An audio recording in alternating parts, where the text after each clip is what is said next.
G'day, Professor Joseph Drew here. I've been asked by a young colleague to talk about the things I wish I had been told as a young scholar, as a young academic. And in this video, I'll outline the 5 really important things I've learned over the years. Number 1, who you work with, who you know, is so important. I know. When I went into academia, I thought, oh, finally it'll all be about my brain, my ideas, how hard I work. It won't be about who I know anymore. Well, sorry, this industry is probably worse than a lot of other industries I've worked in. It is all about who you know and who you work with. And they can be positive influences. You can work with an Einstein who becomes a superhero and you get dragged along on the shirt tails of his cape, or you can make a mistake and work for a Nietzsche who becomes demonized and drags you down into hell. Be very careful about who you work with. Number 2, quality matters more than quantity. Early in my career, I got told it's all about quantity. It's all about getting this certain number, 20, 30 papers, and getting them out as quickly as possible so you can go for promotion. Well, no, that was bad advice. Maybe that was the case 50 years ago. I don't know. I wasn't around then. But now it's all about quality. Certainly you need a quantity to get taken seriously. Applying for an academic job, you'd need at least half a dozen papers. That's why I always recommend do PhD per publication. There's a video on that. And for promotion, you're looking at 10, 20, 30, 40 papers still. But they must be quality papers at quality journals. It's so important. The great Ronald Coase says, we all have a paper we wish we'd never written. Not only do we wish we'd never written it, we wish we'd never thought of writing it. And this is in his excellent autobiography. And we've all got one of them. I've got one of them. In fact, I've got 2 of them. You will make mistakes and you will have regrets. A good supervisor will help you to limit those mistakes and limit those regrets. And if you've got your focus on quality rather than quantity, you're less likely to end up with them. But if a Nobel laureate can end up with a paper that he wishes he'd never thought of, trust me, you will too. Number 3 I learned was that not all reviewers are experts. In fact, an awful lot of them aren't. Now, experienced academics, if they're asked to review for a good journal and it's not quite their area of expertise, they'll write back and say, look, it's just not me. Younger academics seem to take every opportunity to review that they can get, which would be fine if they were really careful and measured in their comments, but usually their inexperience really shows through in their comments, and they'll tell you to do all sorts of things. Some of them will just be out and out wrong, some of them will be crazy, and a lot of them will just show that they lack the experience. So I hope you get the good experienced reviewers, but the chances are, look, it's more frequent now since COVID, I'd say at least 2/3 of your reviewers just aren't the experts they ought to be. Your better journals, you're getting better reviewers. If you go into the lower ranked journals, you may not necessarily get very good reviewers at all. They could in fact be PhD students. I've known of several cases of that happening. Now, the problem is, it damages the whole scholarly publication process. The whole thing grinds to a halt if our so-called experts aren't very expert.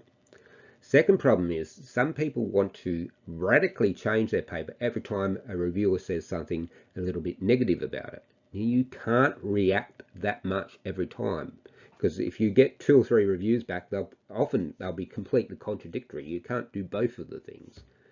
So what you need to do is look at the reviews and distill, is there truth? What are they really trying to say here? And are they right? Go and check. And if they are right, and it's true what they're saying, you'd be mad not to change it. But an awful lot of what they say will just be personal preference and ideas off the top of the head, and they don't warrant you to change before you resubmit to another journal. Now, I do have a video about this whole process, but all I want you to take away for now is when you send your journal paper into a journal to be reviewed, don't assume that everyone doing the reviews are experts in that particular field and that their comments are valid, because they're often not. Next, number 4, book chapters are fun. They are. You've got a lot more freedom to write, to depending who that's editing the book. And you can get on some really interesting and practical subjects. But in scholarly currency, they're pretty worthless, guys. A good academic paper will trump a book chapter any day. And a book, of course, is much better than a book chapter.